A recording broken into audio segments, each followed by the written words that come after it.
Donald Trump pledged to impose a 200% tariff on any John Deere products not manufactured in the US. This move has put John Deere in a precarious position, following a controversial decision that has sparked widespread outrage. John Deere, a brand synonymous with American farming, has recently faced declining fortunes. However, their efforts to address these challenges have raised concerns among their equipment-dependent customer base.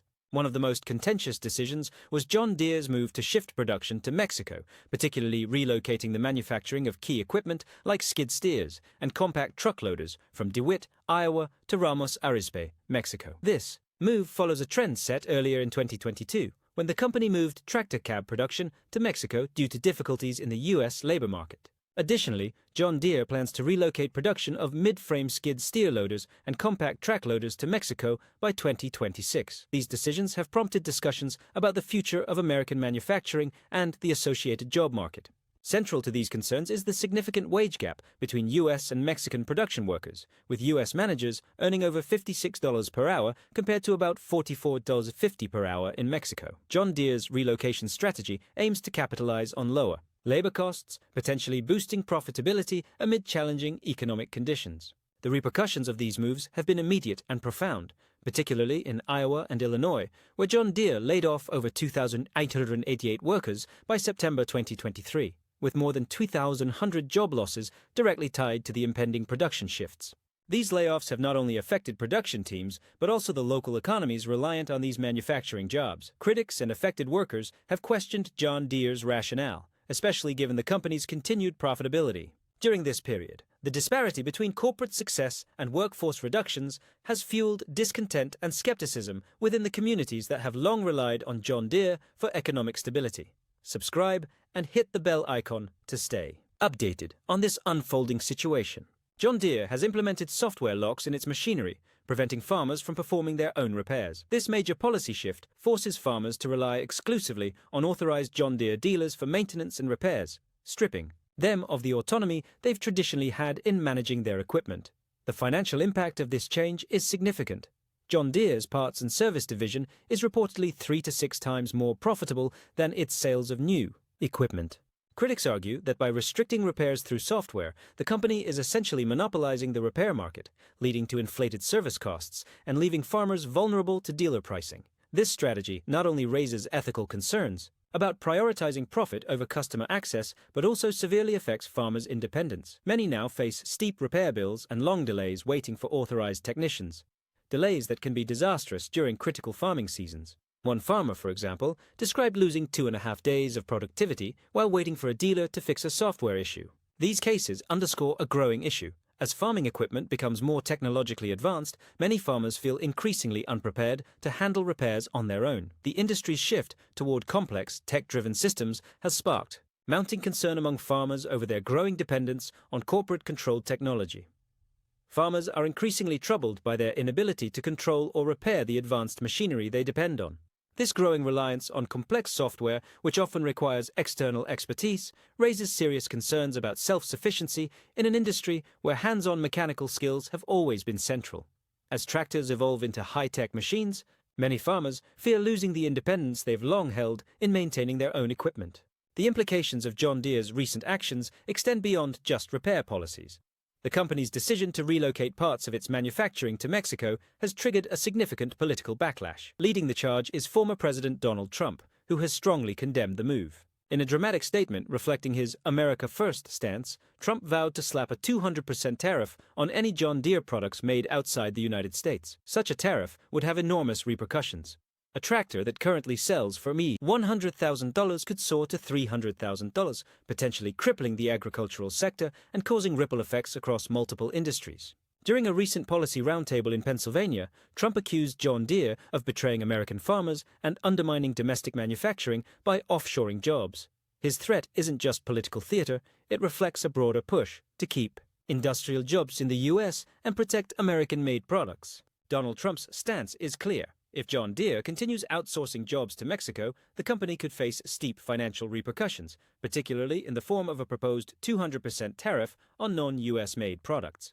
This move, Trump argues, is aimed at protecting American jobs and industries from the negative impacts of offshoring.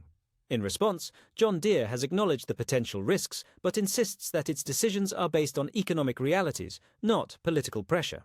The company also emphasizes its ongoing commitment to U.S. manufacturing, highlighting that it still employs around 30,000 workers across 60 facilities in the country. The situation reflects broader tensions in global trade and local economic dynamics. Trump's use of tariffs as a tool of economic protectionism has been a hallmark of his political approach. However, industry analysts warn that such a drastic move could backfire. While intended to protect American jobs, these tariffs could also raise equipment prices dramatically, ultimately hurting U.S. farmers and giving an edge to foreign competitors. Adding fuel to the controversy, Senator Elizabeth Warren has sharply criticized John Deere for obstructing the right to repair. She contends that the company's practices not only limit farmers' ability to maintain their own equipment, but may also breach environmental regulations like the Clean Air Act by delaying critical emissions system repairs.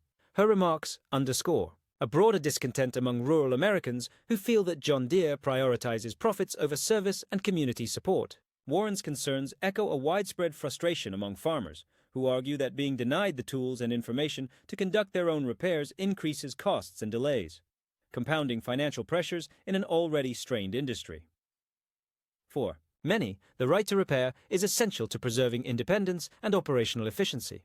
The debate over tariffs has sparked a wide range of reactions. Supporters argue that tough measures are needed to deter outsourcing and preserve domestic manufacturing jobs. Meanwhile, critics, including entrepreneur Mark Cuban, warn that high tariffs could unintentionally harm American businesses and consumers. Cuban has gone so far as to call Trump's approach insane, suggesting it could drive prices up without solving the deeper challenges faced by the U.S. manufacturing sector. What's at stake is a federal antitrust lawsuit filed against John Deere by a coalition of farmers, repair shops, and advocacy groups. They argue that Deere's software locks and refusal to provide diagnostic tools constitute a monopolistic stranglehold on the repair market. These plaintiffs claim that the company's practices violate antitrust laws by stifling competition and driving up repair costs through exclusive control of parts and services. At the heart of this legal and legislative storm is a fight for freedom and sustainability in modern farming. When farmers are locked out of their own machines, unable to repair a faulty sensor or reset a software error without dealer intervention, they're not just dealing with inconvenience, they're losing days, profits, and autonomy. These machines aren't luxury goods. They're lifelines in an industry where timing is everything. The DEFCON hacker sick codes moment was symbolic. It brought the issue into the public eye, exposing how software-based restrictions have turned formerly self-serviceable equipment into proprietary black boxes. This jailbreak wasn't just technical wizardry. It was civil disobedience in the digital age. Meanwhile, states like Colorado are forging ahead with right-to-repair laws focused specifically on agricultural equipment.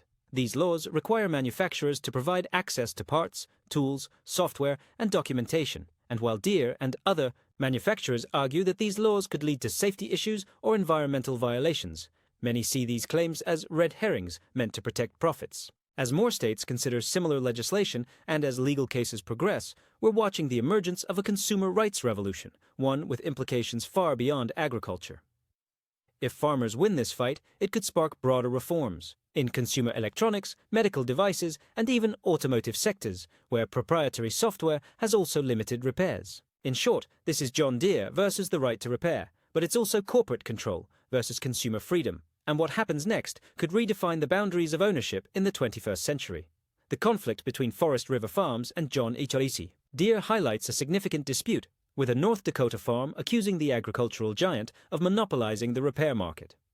This lawsuit is part of a broader pushback against corporate strategies that restrict consumer freedom and inflate repair expenses, issues that deeply frustrate farmers.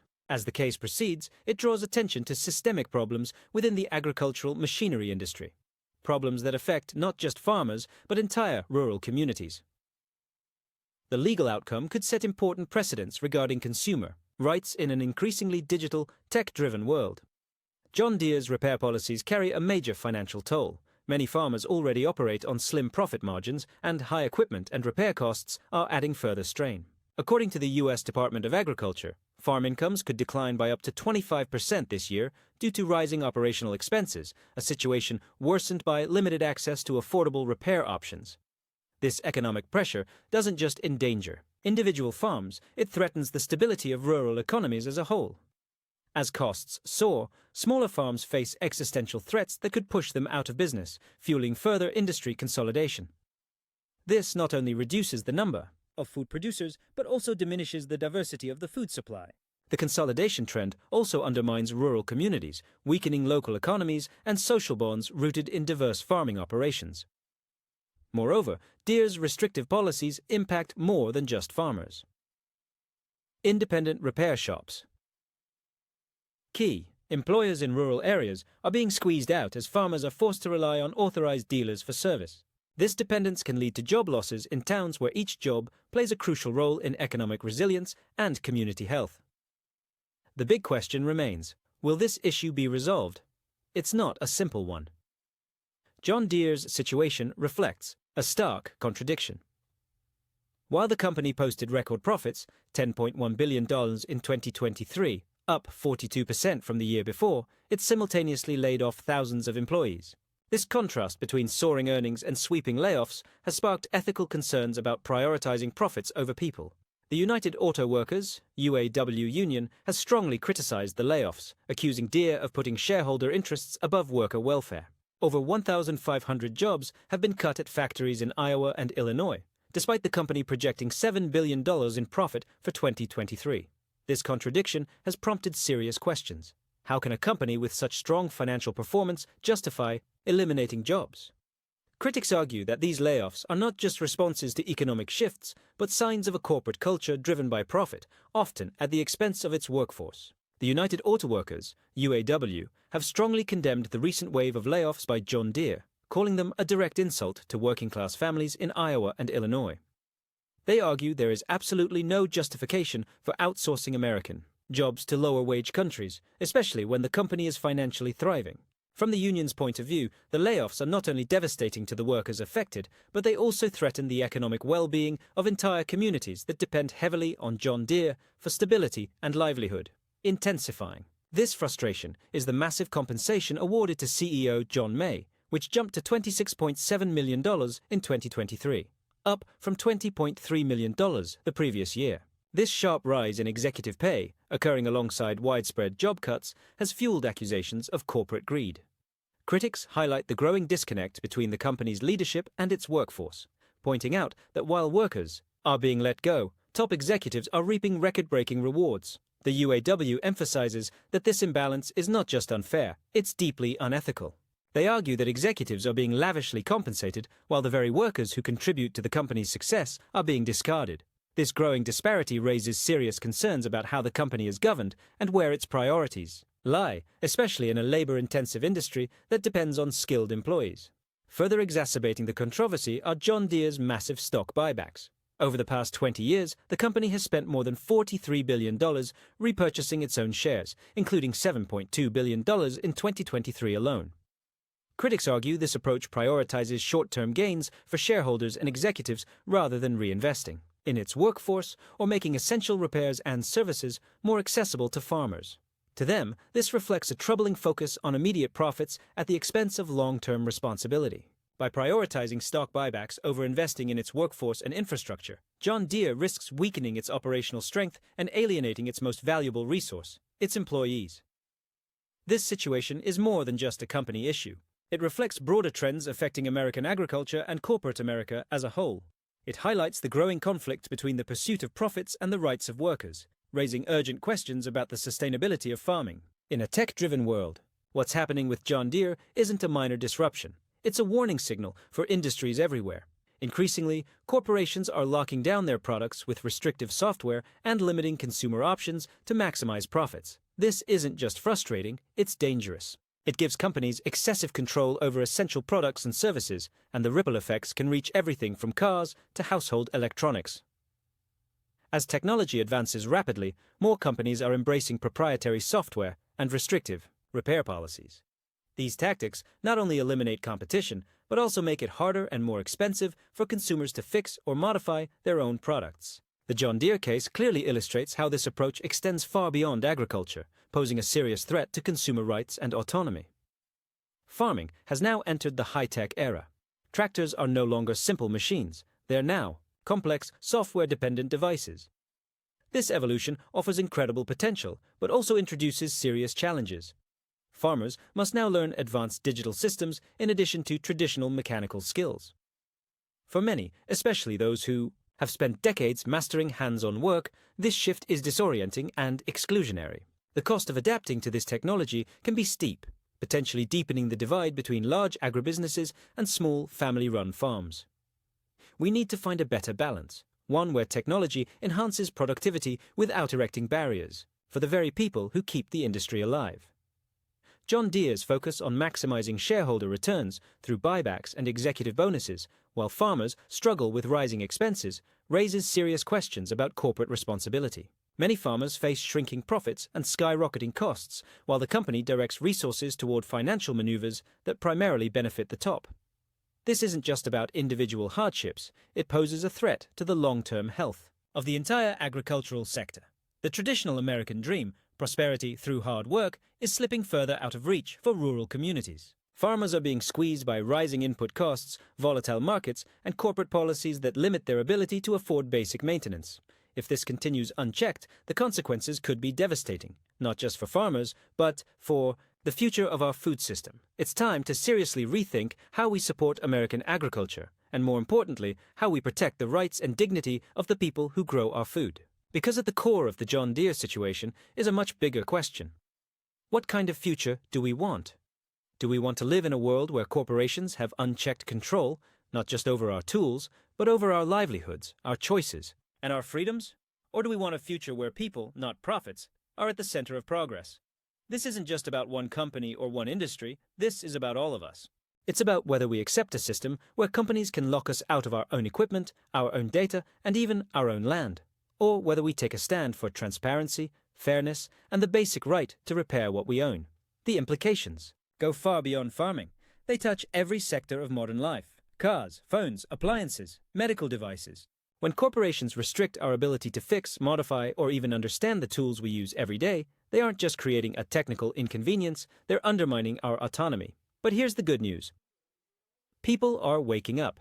The right to repair movement is gaining momentum. Farmers, mechanics, tech enthusiasts, and everyday consumers are coming together to say enough is enough. They're demanding change, demanding legislation that protects our rights, demanding companies respect our ability to maintain and control what we buy, and demanding a future that values people over profit.